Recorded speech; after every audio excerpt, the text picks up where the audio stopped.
Ja, het is zo'n 1923 een keer als fjouwer hier voorkomen op een veen op dat het nedig weer om een tijdrit te houden. En Joert wierd was er 4 zuidwesten koelte en een vrij dikke koelte. En dan mag je heel voorzichtig wezen. Dus lijnen al die skippen om de start. Ik het centrale scootje van u, Joert Langwaar.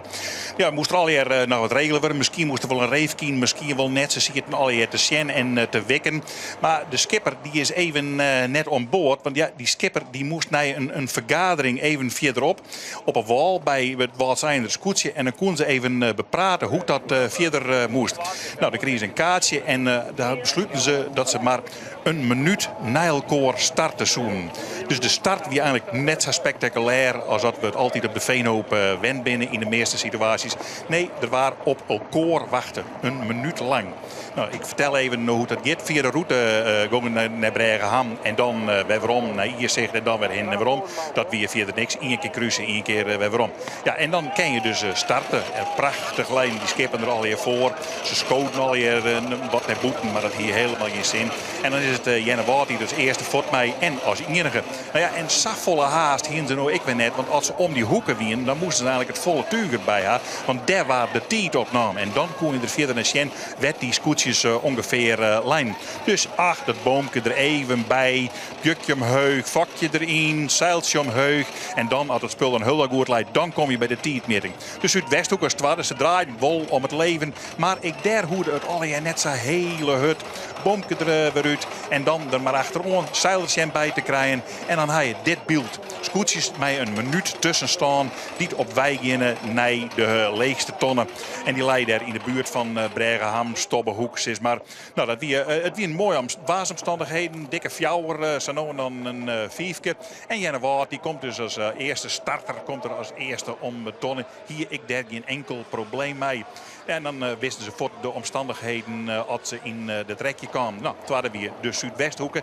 En zo kunnen we dus een heulijn terug in. Maar we zorgen dat ze dan om die tonnen komen. Ja, dan moet de scoorten even aanlutsen worden. Ja, en dan komt er een vlaag in. Dan ben die scoorten nog wat te roem. Nou ja, en dan zwalk je ze wat in de weg. Nou, zo wie het beeld een beetje van de wedstrijd. Een prachtig schouwspul. Maar, hey, we beginnen in de richting van de bovenste tonnen. En dan is er toch weer wat meer strijd. We zien niet eens Snitsvarren. Die komt in de richting van Grauw. Zit er dan toch meer in deze wedstrijd als dat we dachten. Snits, mooi koeltje erin. Zwart naar beneden. En dan in de richting van Grauw. Daar moet ze nog achterlangs. Maar ze hebben met die routes lang een geweldige strijd leveren met die beide skippen. En dat weer best aardig om te zien. En de voorsten die hier het voordeel bij dat de hutvarren de Douwe Visser van Snits in de stokken houden waren tot Douwe Visser van Grauw. Nou, de man van de Zuidwesthoeken komen ik weer om de tonnen. En die lieken eigenlijk de favorieten werden. Want die kwamen hultig dichter bij Jenne Waard. En daarmee liet ze zien dat het skip in een bloedfarm is dit seizoen.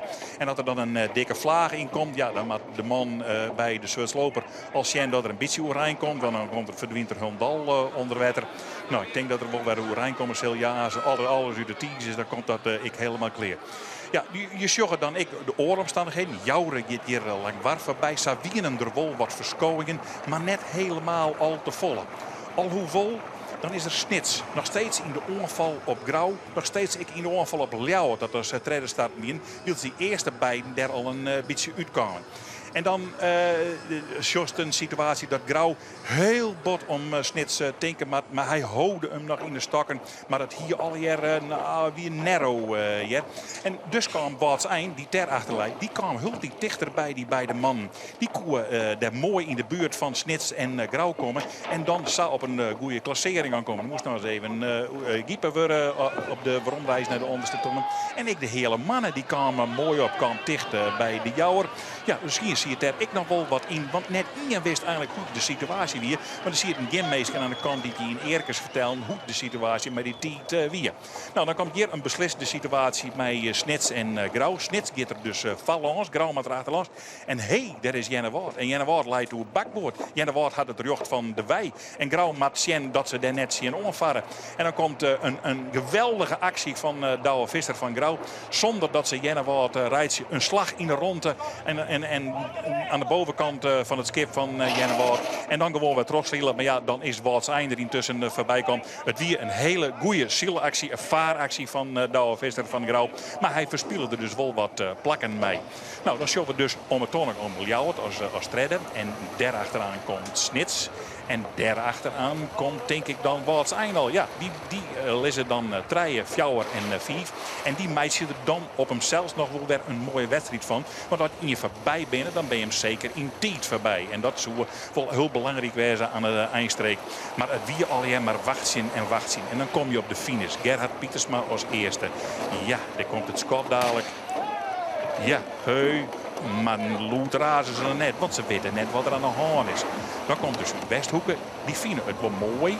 Die ben wel blij met de wijze waarop het skip zielt, maar die weten dat ik net helemaal. En dan komen we bij Walts Eind en die verslaan Ljouwert en Grauw dan nog op het laatste moment. Ben er wel blij mee, maar ze weten het net. Alles leidt erachter. Daar leidt in de vierde, daar leidt Gerhard Pietersma. En die weet net wat er aan de hand is en wat er worden is.